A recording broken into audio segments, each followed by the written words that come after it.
All I got is missed calls on my line, yeah. What's up, everybody? Welcome into episode 150 of the Missed Call Podcast. I am your host / co-host, Colby Nathaniel Marcio, and next to me is Ryan, insert a terrible middle name here, Sartori. Ryan, welcome in. Happy Monday. Hello. Hi. What is so funny? What is so funny?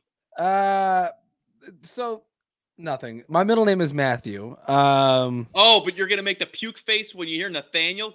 Get the hell out of here. Well, it's just like when you have a buddy named Nate and he says, well, I go by Nathaniel. You tell him to fucking kick rocks and beat dicks because that's stupid. Whoa. You're Nate. Whoa. All right. We got a lot to get into in the show. Number one, playoff baseball. We have full cinematics right now in the LCS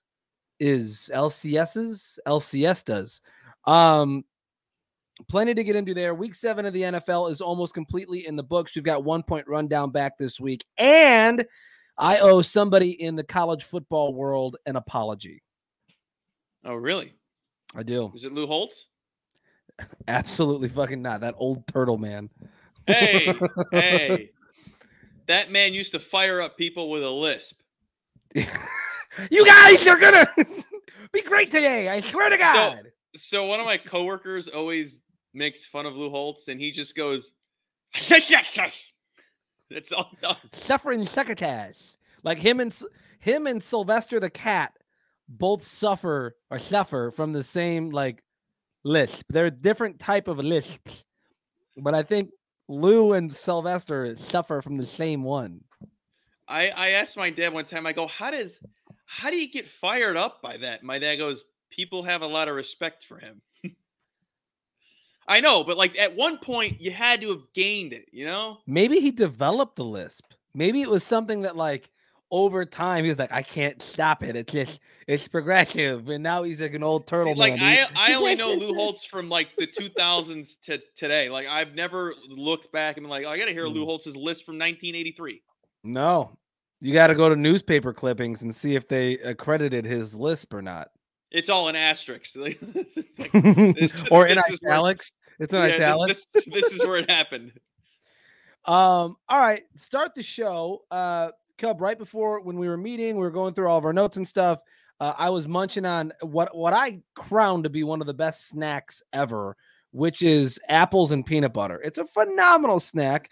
Some would call it a healthier snack. At least that's what I do.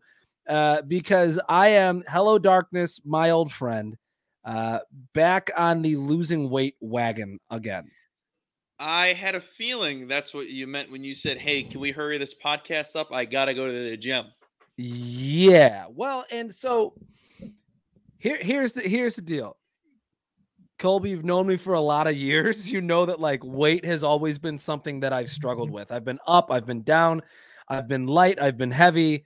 And I'm at a heavy point again. And I will never forgive myself for where I've allowed myself to get currently, because about a calendar year ago, I was in a situation where I'm very proud of this. I know it's a brag. I know it sounds very bro-y, but like my 3 Olympic lifts, my squat, my bench, my deadlift combined, I could lift 1,100 pounds. I was very proud of it. I was a dude who never. My boy was lifting a goddamn Prius. That a kid. I was trying to, right? Like, and I was never the dude who would touch weights. And then I got a job and I really focused all my efforts into job.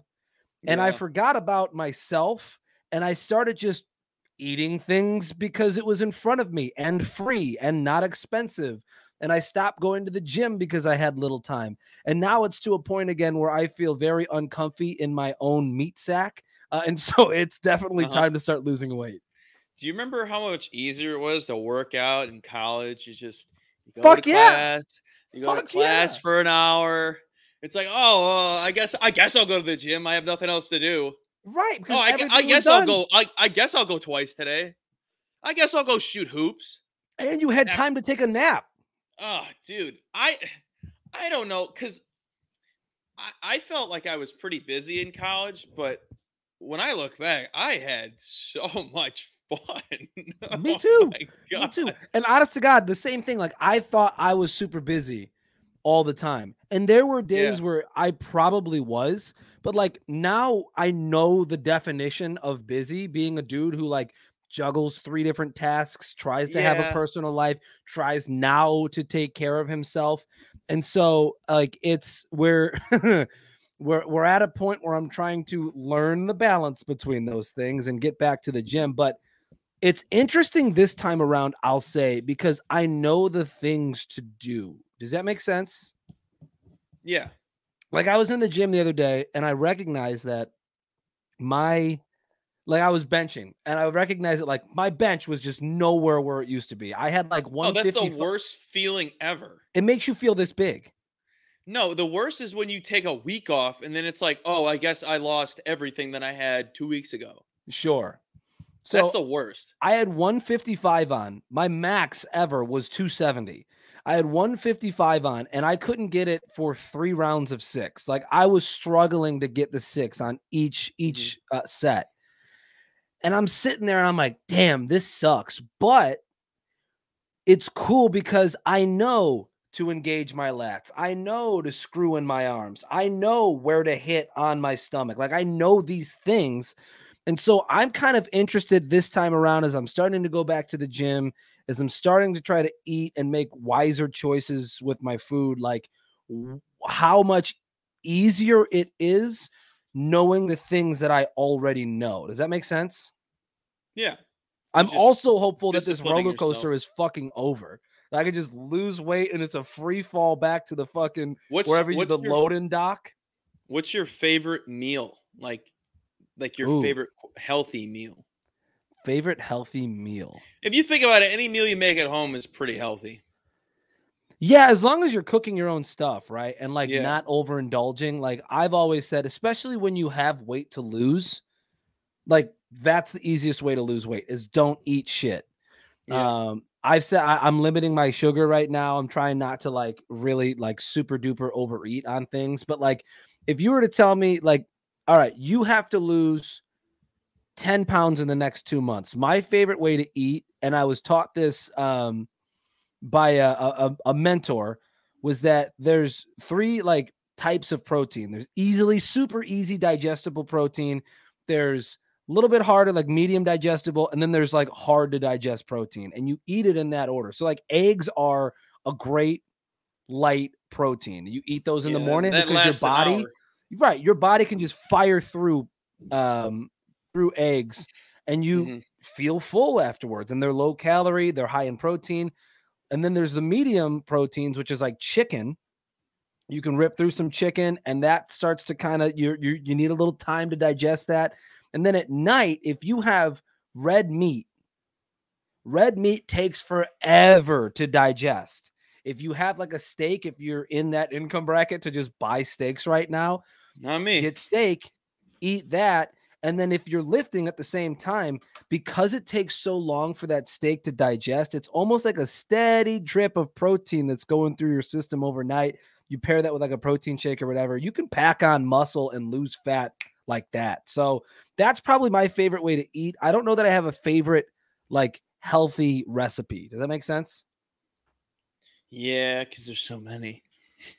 And also like, maybe this is part of the reason why I fail. Like I don't make healthy recipes. I just say that doesn't have many calories. I can eat not many calories.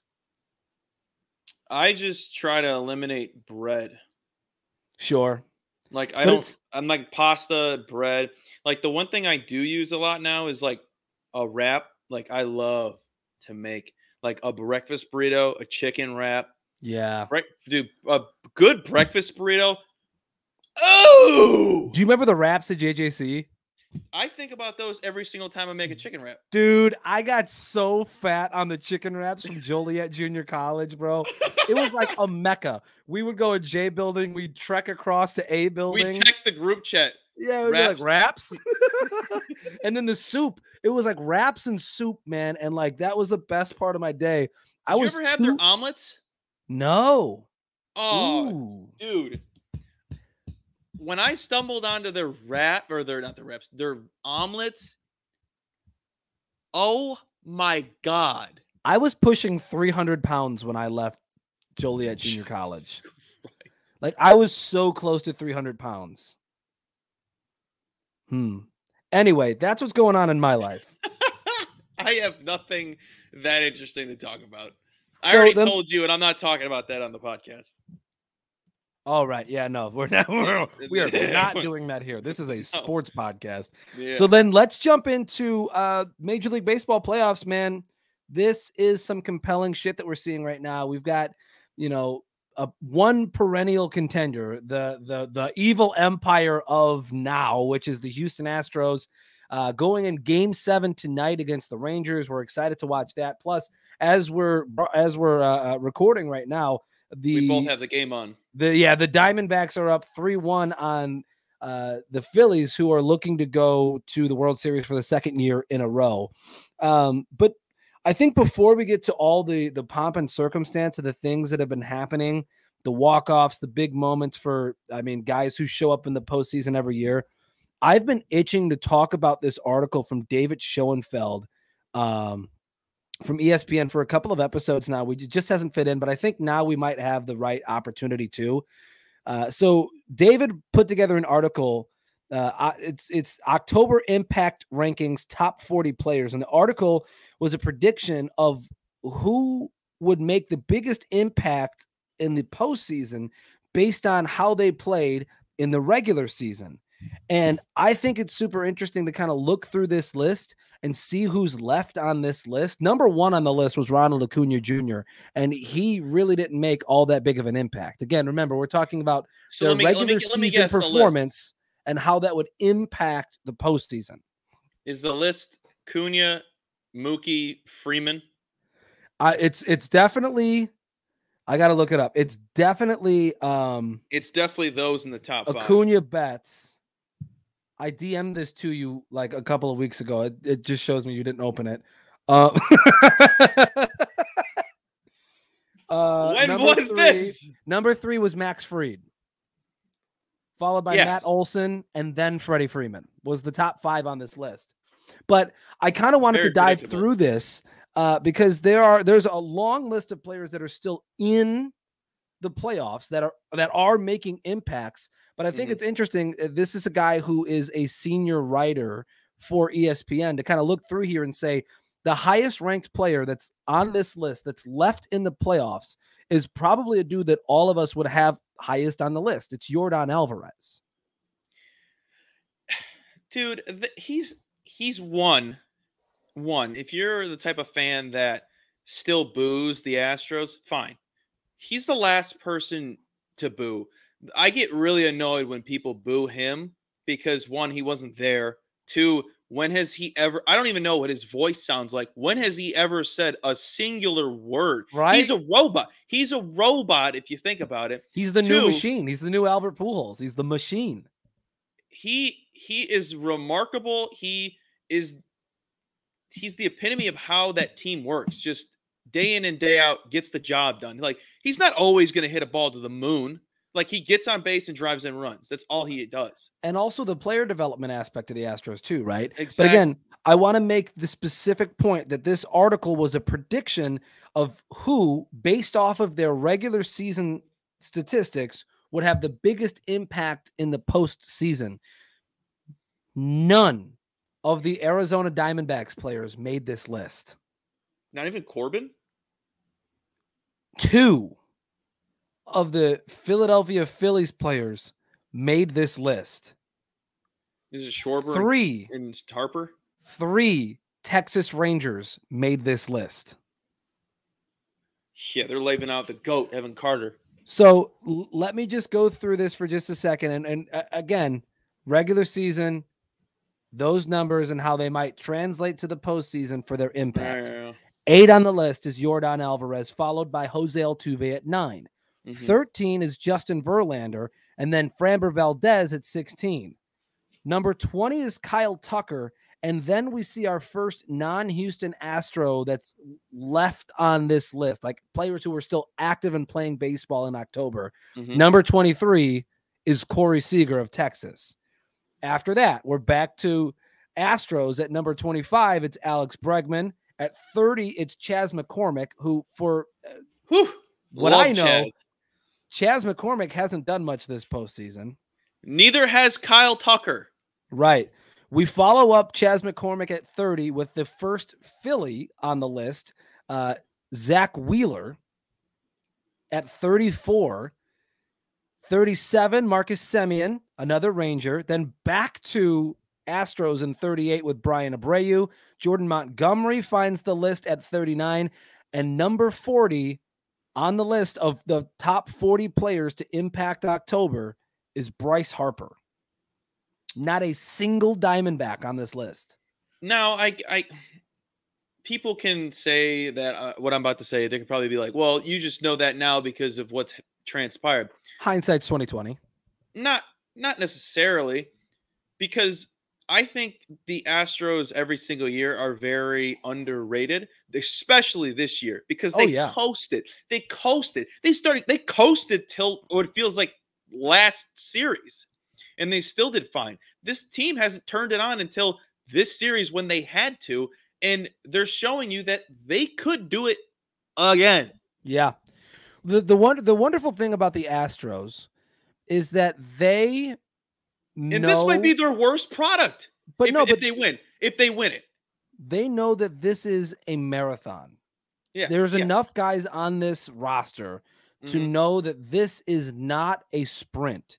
This is not win as many games as you can in the regular season for the sake of winning as many games as you can in the season. Because at the end of the day, you could be the Dodgers, you could be the Braves, you could be any host of teams that have won 100+ games, gone in as the number 1 seed, and been bounced in the divisional series. It don't matter. It don't matter. Correct. They know that it all matters about October. You get to the playoffs and you figure it out. And that's why we're seeing them in their 7th straight American League Championship Series. This list rightfully should have been littered with Houston Astros. But it's crazy to me that other guys, based off of how they played this year, didn't make this list. I.e. Corbin Carroll, who you brought up. Also, it's Zach Gallen, who the article Merrill also Kelly's went on to not state. Terrible. Merrill Kelly's not terrible. The article also went on to state, he was like, I am trying to make this list based off of who will be in the playoffs the longest. So in his mind, I'm sure he thought the Diamondbacks would be bounced quickly, and so nobody from the team would be able to make an impact in the postseason. But here they are. I was going to bring up experience. Like, I know he was thinking like who's going to last longer probably, but also like not including the experience factor. Like Ronald Acuna does not have playoff experience. When they won the World Series, he wasn't playing. Right. A lot of those guys don't have experience. The Diamondbacks, you like, understandably so, you don't include any Diamondback. Like, I get that. Right. Because they're all young. None of them have been there. Except, I don't know. I don't know if Tommy Pham's been in the playoffs. I want to say he has. I want to say yes to that. I'm not a Tommy Pham guy. I'm not either. He told me he doesn't. He told me years ago on his Instagram Live that he's not a talker because I told him to come on the podcast. Not a talker. Oh, right. Doing Instagram Live though. Right. All right, Tommy. That's why you got smacked. No, he smacked somebody. It should have been the other way around. Though. He smacked Jock Peterson. That was lower fantasy football. Should have rubbed his belly instead. Jock's got that belly. Buddha Jock. Jock's got that stum. Pete Buttigieg. Jock Pedersen. Ooh. That's how it's spelled. Oh, right. P-E-D-Erson. I don't know. I just thought it was a very interesting list. I thought it was something a cool list. Cool to kind of go over and see just how much nobody ever really knows what's going on. It's also eye-opening how wild this playoff run has been. Yeah. Which is, as a fan, if one of these were your favorite teams, like the Angels the Angels, Dodgers, the Braves, if you're a diehard fan of those two, you still it's been a couple weeks. You're fine. You can look at yourself in the mirror and be like, well, this is a really fun playoff run. Dude, I don't know. I remember the Cubs, the last time they were in and got bounced. What was that, 2018 when they lost? Was that when they lost game 163? Like, I was to the Brewers. Rockies? To the Brewers. Oh, wait. It was the Rockies. No, it was a wild card game that they lost. Wait. It was the Rockies, right? Yeah, when the Baez Rockies. hugged Arenado. That I was at a bar. I remember this. 2019. Either way, 2018. but I remember when they lost. You spend an entire summer with this team. You grow emotional attachments to this team, right? Like you get to a point where if I was a Braves fan, if I was a Dodgers fan, if I was any fan that wasn't in the playoffs right now, I would be in a situation where I'm like, I'm kind of like emotionally not there right now to watch baseball. This should be my team. I get it. You know what I mean? Unless you're spite watching the Phillies, then I don't know. But one dude high on this list who should be high on this list, Jose Altuve, had another Jose Altuve moment. And it was crazy because I was in a bar. I was watching it happen. I looked up and I was like, 2 on. It was an 8th inning or 9th inning. 2 outs. This is Altuve territory. I said, hey, I tapped my buddy on the shoulder. I was like, watch this. Next pitch. I shit you not. I was like, it's Altuve, dude. Who in their right mind would think that guy of all guys would be the dude to create so much havoc? I can't stand the guy. I got love for him, but it ain't much. Fun story for those who don't know. Was it 2019? 2019, when Altuve walked off the Yankees to send the Astros to the World Series, Colby and I were in a friend of ours, Tyler Witt. We were in Tyler Witt's apartment. No, we were at a party. Oh, yes. Oh, my God. How could I forget? Altuve hits this home run. We're at a party at the WKU baseball house. Yes. Altuve hits a walk-off. Colby is just gutted. And then there's another Yankees fan in the house that we affectionately refer to as Bush Boss. For some of you who have listened to this show for a long time, you are having flashbacks right now of Bush Boss when he fell through the ceiling of the baseball house 3 separate times, like through the drywall on the ceiling. He almost died. He was trying. He was so distraught that the Yankees lost. He was attempting to climb to the roof of the baseball house so that he could jump off and elbow check bushes that were in front of the house. Like that was his goal. He had already beat the bushes up. Then he was going inside. He was trying to climb through the attic to get to the roof. And in the process of getting through to the roof, he misstepped 3 separate times, fell through the support beams, and into the fucking baseball house 3 times. There were 3 human-sized holes in the ceiling from Bush Boss. What we didn't, and that house was hot as hell, wasn't it? From what it was funky hot. What we don't look back on with that is when he pile drive or people elbowed the bush and like jumped in midair, like he could have died. Like he could, like if he put all his weight onto that stick, branch, whatever, and it hits him in the neck, it goes through his arm, he could have died. We would all went, time to go. Remember, we were like, don't go to the neighbors. And someone's like, yo, don't go to the neighbors and beat their bushes up. Just beat up these. And he just... he beat the shit out of them bushes. But Jose Altuve, he's just that guy, man. It's crazy. Is it the 3rd all-time or 2nd all-time in postseason home runs? The guy shows up. There's a lot of guys on the list. There's a lot of guys creeping up the list. Harper, Schwarber. Schwarber's the all-time leader for home runs by a left-handed hitter in the postseason. See you, Reggie. Yeah, I mean, and again, Altuve creeping up that list. If he's not 2nd, he's 3rd because the guy shows up, and he's gotten a lot of chances over the past 7 years of being in the playoffs. All right, so people listening aren't going to listen to this till probably tomorrow. What's tomorrow look like? What do the papers say? What are the papers? I would like to say the Rangers are in the World Series, and looks like there's going to be a Game 7. I think the Diamondbacks force a Game 7 to give us 2 wonderful nights of baseball back to back, 2 high pressure nights of baseball back to back. But we wouldn't be here right now if it wasn't for the heroics of the Chicago kid, Alek Thomas, who hits a game-tying home run into the pool off of a Hall of Famer. Like, there's no better moment for the young kid trying to make a name for yourself. That whole team, Ryan, that whole team. Well, there's some, but there are some guys on that team, you know, Lourdes Gurriel, you know, Evan Longoria, you know, Ketel Marte. Also, can we put some goddamn respect on Evan Longoria? Come on, talk about a guy you forget about and you can't hate. You can't hate Evan Longoria. No, he's never done anything bad. He's never done anything bad. He's played for the Rays. His rookie season is probably one of the most exciting rookie seasons I've ever witnessed. Maybe it's because I was a kid. But that guy, you got to love him. I hope he gets a ring.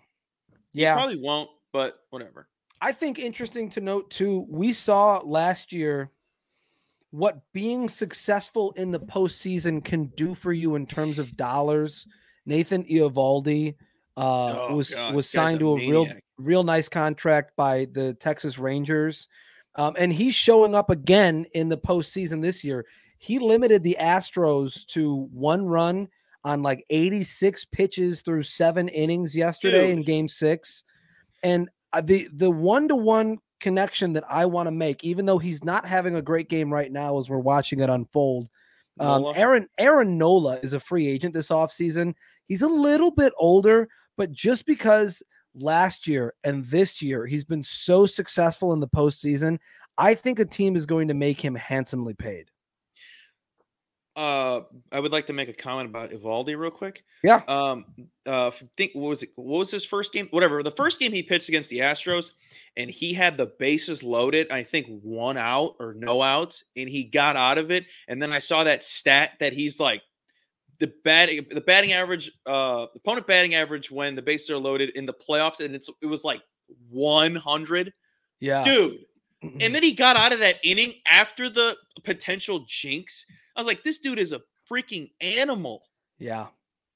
So this is today, before the start that Aaron Nola had in 3 starts this postseason, has an ERA of 0.96, a whip of 0.75, K per 9 of over 9, and walks per 9 under 1. Like, this dude is certified badass. He had a couple of wonky starts in the postseason last year that elevated his ERA in 25 2/3 to just under 5. But like, this is a dude who has showed up in big moments, given his team chances to like extend series, win games. I think he's going to get paid big time this offseason. How old is Aaron Nola? Now that I said that, I know he's a little bit older, but like, how old is he? I mean, you show up in the right moments, you matter. You matter more than the guys that weren't there. Because you got that experience. Ryan, 30. Yeah. I think he'll probably That's not terrible. Yeah. As a pitcher, he probably gets 3 or 4 years, maybe an option, 3 years and an option. We'll see. Go ahead. I was just going to say, can we get to the topic to where we can just keep making fun of the city I live in? Yes, please. Please. But before we get going, the 1-point rundown. It's back. We're ready for it. I'll start. Washington at the Giants.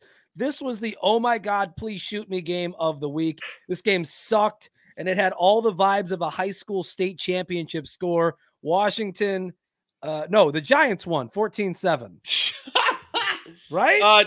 And nobody cared about this game. Nobody watched, didn't know it was a thing. Cardinals 10, Seattle 20. I can't move on until I know for sure. What, the score? Yes. Yeah, the Giants won that game. All right.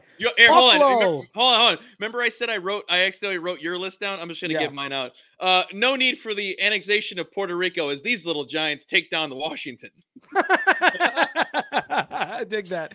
I needed to get that out. Don't do all of them, though, because it'll only be confusing. Buffalo at New England. I saw a tweet that seems very pertinent now. Josh Allen's curse is changing his skill level to meet that of the other team's quarterback. Buffalo 25, New England 29. I'm gonna read mine again because this one's a pretty good one. No.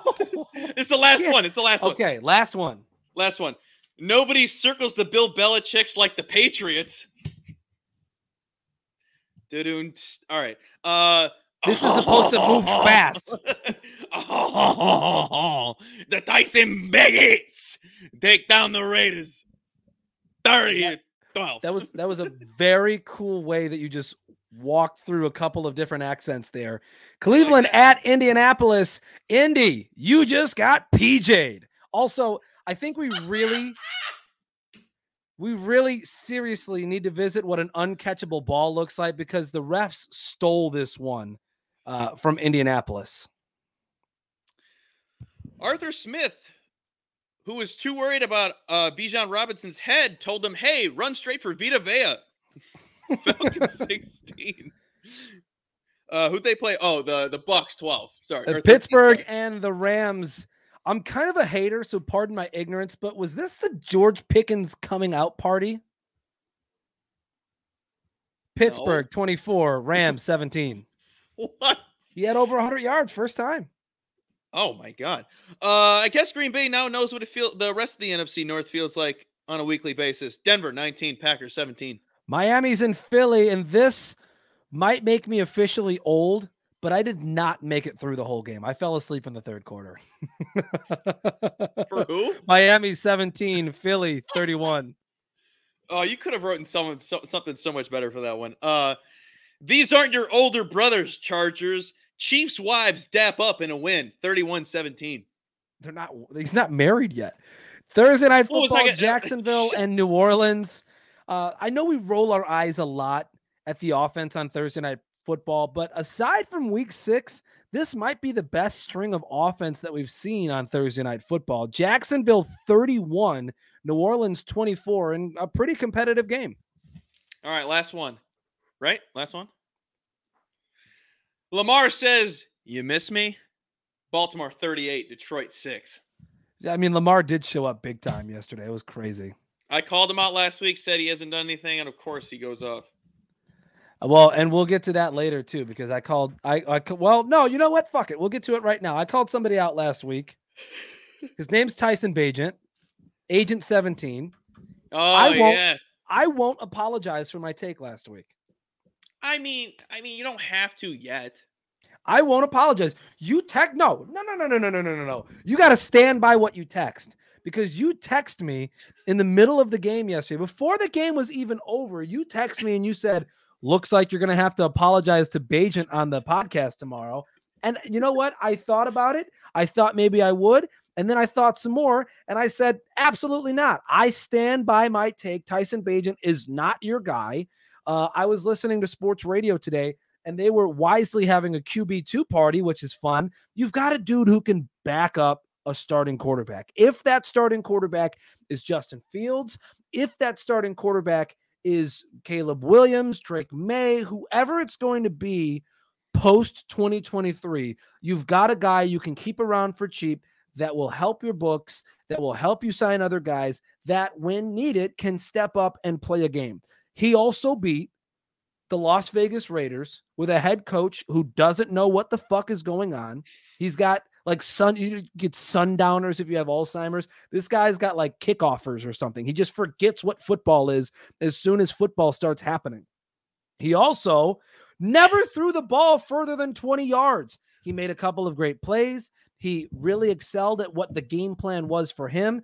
But Dante Foreman was the dude who stole the game. We're not even talking about Dante. I'm aware. Also, I thought it was peak Bears football when Dante Foreman was going off and got like another first down. And the announcers were like, and there goes Freeman with another first down. This guy is freaky. Oh, he's clearly injured on the play. And he was like grabbing his back. I was dying. I was waiting for him to like grab his back and do the Travis Kelce thing where he like fake twerks. Yeah. That's also stolen from a soccer player. Wasn't Travis Kelce. It's a soccer player. Football matters more. Nope. So I don't know. When it comes to the Bears, let me give my takes. Things are gross. Yeah, let me hear your take. Yeah. Now, everything I'm about to say, I'm not saying he should be QB1 like some jamokes on the internet and in the city. All I'm saying is I have yet to see that offense hum like that all season long. No, Sure, you're lying. You saw it against Washington with Justin Fields at quarterback, who threw for 300 yards and 4 touchdowns. I didn't really watch the game. How convenient for this take for you to just be like, well, I didn't watch, so I've never seen it. These eyes don't know what you're talking about. How convenient. You're right. He did have 300 yards, but also these are two guys going up against two bad defenses. All the Bears had to worry about was Max Crosby, and he's still got some things done.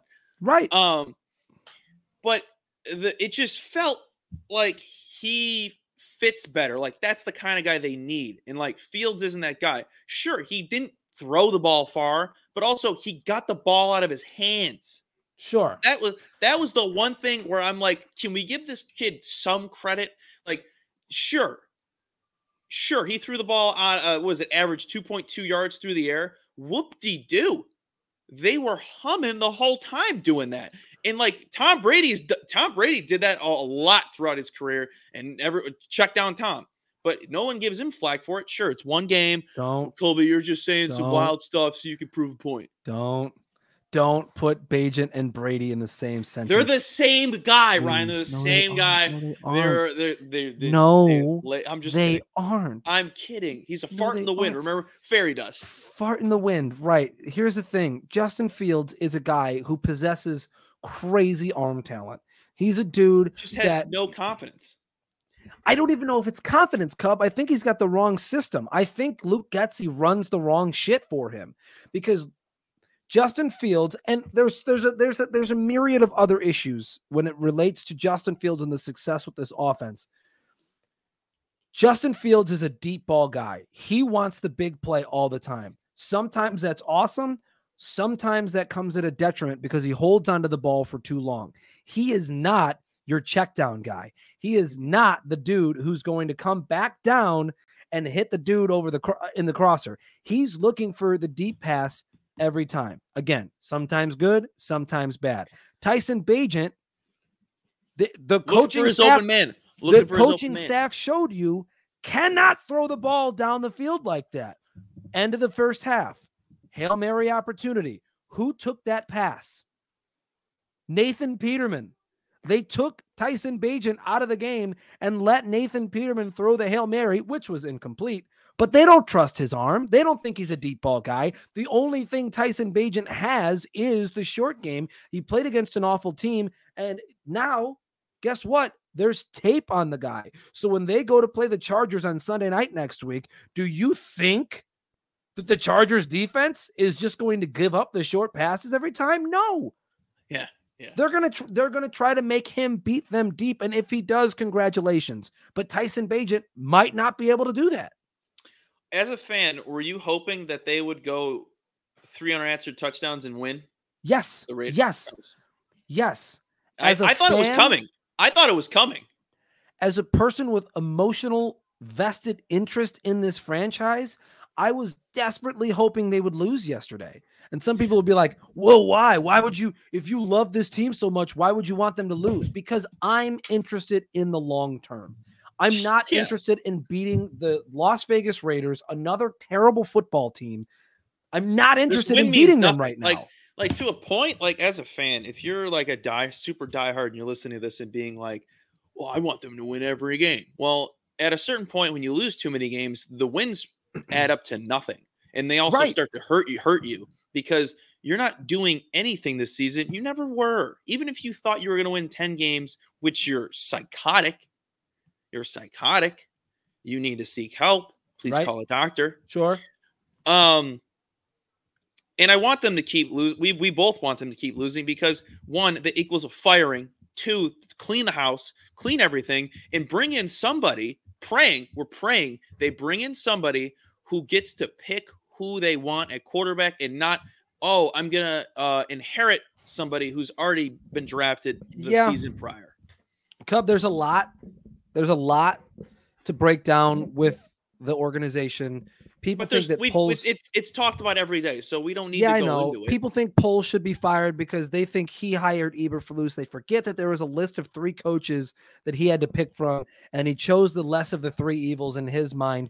They didn't even interview Mike Daniels. Mike McDaniel. Thank you. I forgot. Irishman.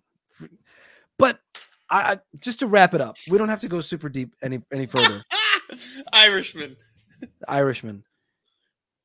I'm not interested in wins right now. I'm interested in cobbling together success that equals longevity, that equals, hey, we don't have to worry about the trajectory of this franchise and where our first round draft pick is going to be anymore because we're good. We are still having conversations congruently about wanting to win and also wanting to draft high. And that's going to be possible this year because of the Carolina Panthers, no matter what.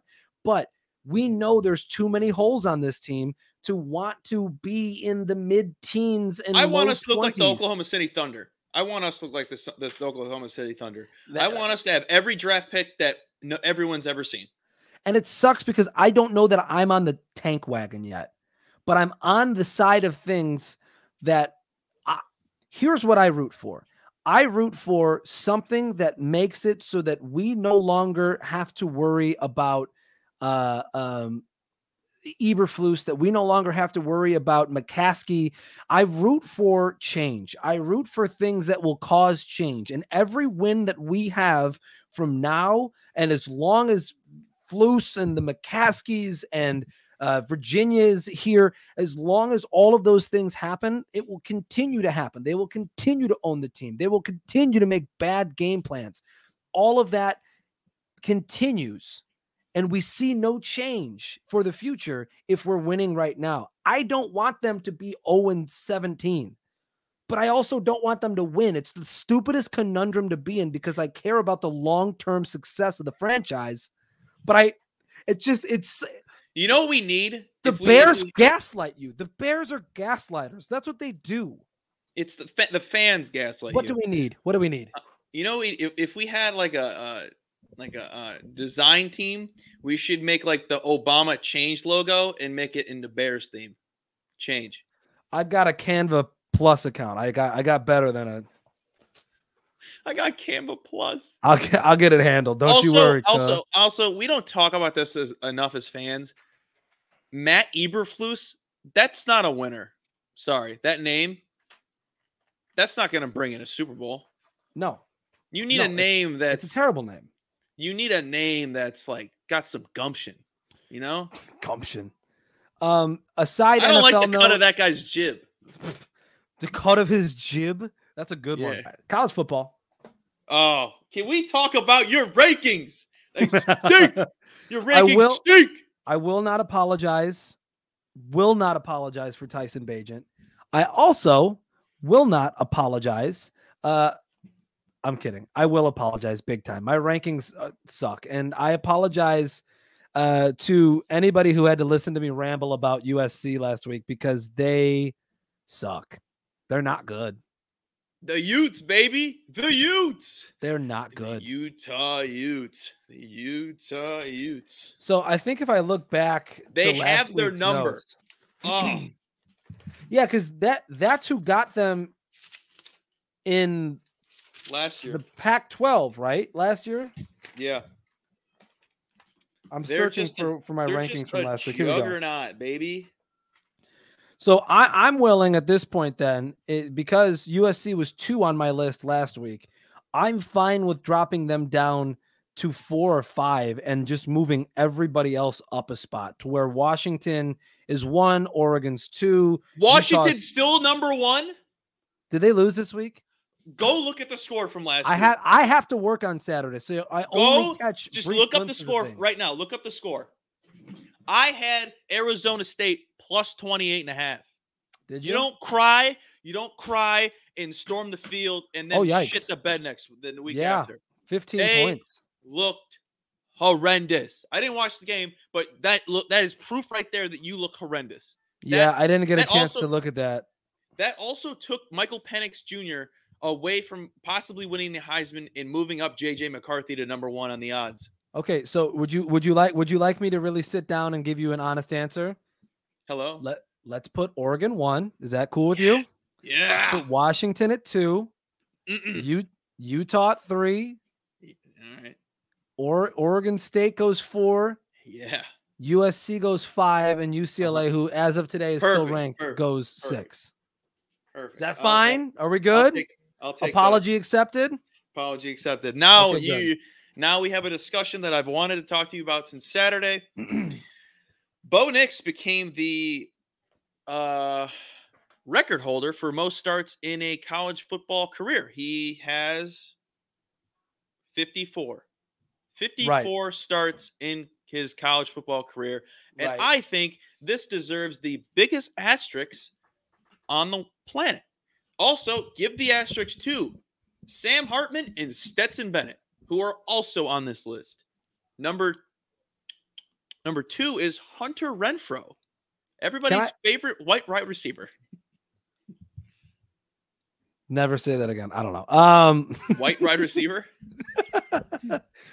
So you had sent this to me and you had asked, is this a real record? Does this stand or should there be an asterisk on it? And I said, yeah, it's a real record because at the end of the day, it's not like a very illustrious record. It's not like somebody like going past the yards in a career mark or touchdowns in a career mark, right? It's just games played. But what if they did? But what if they did? Then it would be a different conversation. But you're asking the same conversation. No, it isn't. It's games played versus something with a little bit more like interest writing on it, like touchdowns and yards. This is just games played. Did they play the games? Yes, they played the games. Did it come on some weird shit with a pandemic in the middle? Yes, it did. Has Bo Nix played 54 games, Cub? Yes. Then it's a record. Is it a weird record? Does it have some weird stuff that happened during it? Yes. Shouldn't count. But it's a record. It should be in its own category with an asterisk. Okay. Let me see if I can draw a one-to-one comparison, right? Let me see. Because if it's for any record, then maybe we should be throwing asterisks on other things too, right? So let's say if you say Jim Brown's average, or something like that, I'll kill you. But let's say, right, like some extemporaneous circumstances come about. Weird things happen during the middle of them. It takes away from what you say and validate as like how a record should be earned. 4 years. If the three things that I just listed, which are kind of haphazard and sort of standards, then should we also put an asterisk on Barry Bonds? I'm going to kick your ass. I swear to God. But you're saying games played is up there with touchdowns and yards and yards. Listen to this. Like that. Listen to this. Once every player that has been in college athletics during the pandemic and we get rid of all of these COVID years, nobody is ever going to be able to touch this unless something like this happens again. That is my point. Like if you cannot have like a series of records that happen because everyone's getting an extra season on their belt because of a pandemic and then be like, oh, well, you're the automatic record holder and this will never be touched again. A record should be able to be beaten. Correct. Records are meant to be broken. Well, then what about Ricky Henderson and his stolen bases record? That's never going to be. Did he get extra games? Maybe. Wrong. There is not a time limit on a professional. There is not a time limit on a professional career. There is a time limit in collegiate sports. But what I'm trying to say is the parameters of the game did change. The way that the game was played did change. So Ricky Henderson at the time benefited from some things during his era, during his time in professional sports that led to an unbeatable record. Nobody will ever touch Ricky Henderson's stolen base record. Similarly, because of some Incorrect. circumstances, nobody will ever touch Bo Nix's games Why would no started one touch record. Ricky Henderson's stolen base record? Because it's so many. Oh! Do you know how? Because he was so good at stealing bases. This guy's not so good at starting games, Ryan. This guy is getting so away from the point. This guy got lucky because he was born in the right time and the pandemic happened. So automatically, oh God. So was Ricky Henderson. If Ricky Henderson played today, he would not steal as many bases. Yes, he would, because he's the same player and the bags are bigger. Listen. And he was I know why you're mad about this. I know why you're mad about this, but also it ain't that serious, brother. I don't like how you said if it was any other record, you'd be agreeing with me. That makes me more mad. Yeah, because it's just a dumb record. It's like games played is a dumb record. Well, when Bo Nix has 60 games played and no one ever touches that because there's no other pandemic that happened, whatever. Congrats to Bo Nix, who's been playing since Justin Herbert got into the NFL. That is a crazy stat. Justin Herbert was the first person Bo Nix faced as a starting quarterback in college football. That is a crazy stat. And now Bo Nix is the quarterback of the same school where Justin Herbert was playing. Worst is a word. Dumb. Future Bear, Bo Nix. Tough to argue. I don't have much more. Hold on. I have something to say. Did you see that Caleb Williams is like pondering staying another year because he'll make just as much on NIL, and then he says he's going to only pick I don't have the teams off the top of my head, but it's 49ers, Giants, Cowboys. He desires a big market. Are you just now hearing of this? No, I was just wanting to hear your thoughts. I think that it's stupid. I think that Caleb Williams will come out and league share is big enough that any market that he goes to, he's going to be praised like a king. It'll be up to him to see how long they praise him as a king, right? Because like Patrick Mahomes is in a small market, is worshipped like God himself, right? Yeah. Trevor Lawrence plays in Jacksonville, Florida, a small market. He has enough that they want him on primetime games, right? Like if you're good, you'll be fine because it's the NFL and it's an unsinkable ship. So I think all of it is just a bunch of hoopla to try to drive up the price on him to ensure that whoever grabs him, gives him different assurances and stuff. There was a report in the middle of last week that he wants ownership stake in whatever team drafts him. That's not happening. All of this is just hearsay, nonsense, rumors. Until you hear it from Caleb Williams or his camp, meaning his agent, then there's absolutely nothing that you should take with validity from any of these reports. What are your thoughts on what I sent you earlier about Ancho? About him telling him to sit out the rest of the year. It's worked for other guys. Sitting out the rest of the year worked for Jadeveon Clowney, but that was a couple of games. This is half of a season. I think that it probably allows Drake May to catch up to you. It allows NFL teams to say, well, why isn't he confident in playing and showing us more on tape? It definitely brings question to character. It brings a whole lot of PR stuff that you don't want coming your way if you're Caleb Williams. So even though you have the ability of getting injured, which would be absolutely terrible, at the end of the day, if he gets injured, guess what he does? He goes back to USC for a year. He's a bear. Or he goes to the draft and he slips, which I don't think he'll let happen. Even if he comes out next year, he's the number 1 overall pick.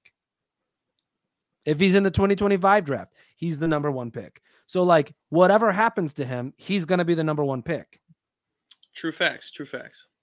Last thing I have without getting into too much, Western Kentucky University, second mention on the episode today, released new helmets with 7 different decals of the mascot, Big Red, in different stances, some provocative, some football.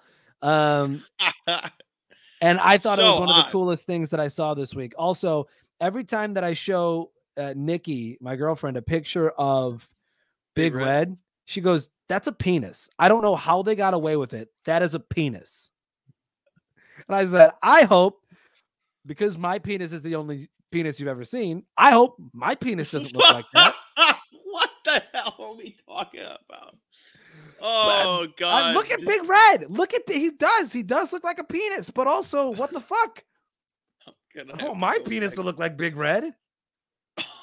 Oh, my God. Do you? No. Don't get all shy because you have a big boy job. We've said worse on this podcast. People can look those things up. All right, he does look like it.